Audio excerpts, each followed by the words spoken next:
نحمده ونصلي ونسلم على رسول الكريم اما بعد فاعوذ بالله من الشیطان الرجیم بسم اللہ الرحمن الرحیم الصلاۃ والسلام علیک یا سیدی یا رسول اللہ وعلی آلک واصحابک یا سیدی یا حبیب اللہ۔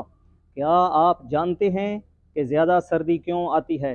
تو آئیے سنیے اپنے آقا و مولا حضور سید عالم جان کائنات والی کون و مکان صلی اللہ تعالیٰ علیہ وآلہ وسلم کی زبان مبارک سے حضور صلی اللہ تعالیٰ علیہ وآلہ وسلم کی ایک حدیث مبارک کا مفہوم سنیے۔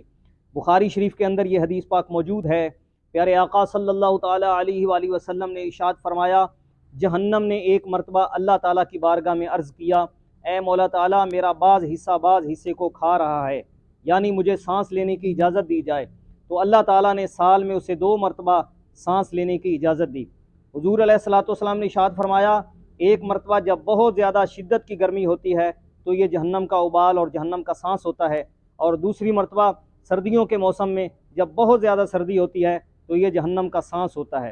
جہنم میں دراصل 2 طرح کا عذاب ہے، ایک ٹھنڈا کا عذاب اور ایک آگ اور گرمی کا عذاب۔ تو جب گرمی میں بہت زیادہ گرمی کی شدت آتی ہے تو یہ جہنم کا سانس ہے، اور جب سردی میں بہت زیادہ سردی کی لہر آتی ہے تو یہ بھی جہنم کا ایک سانس ہے۔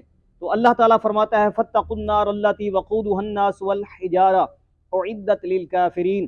اے لوگو اپنے آپ کو جہنم سے بچاؤ جس کا ایندھن انسان اور پتھر ہیں، جو کہ کافروں کے لیے بنائی گئی ہے۔ تو ہمیں چاہیے کہ ہم ہر ایسے کام سے اپنے آپ کو بچائیں جو جہنم میں لے جانے کا سبب ہے۔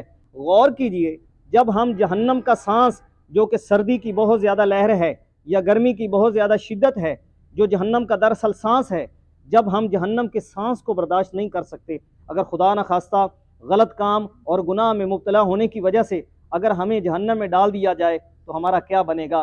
لہٰذا اپنے آپ پہ رحم کیجئے، اللہ تعالیٰ اور اس کے محبوب صلی اللہ تعالیٰ علیہ وسلم کے بتائے ہوئے کاموں میں اپنی زندگی کو گزاریے تاکہ جنت کے حقدار بن سکیں۔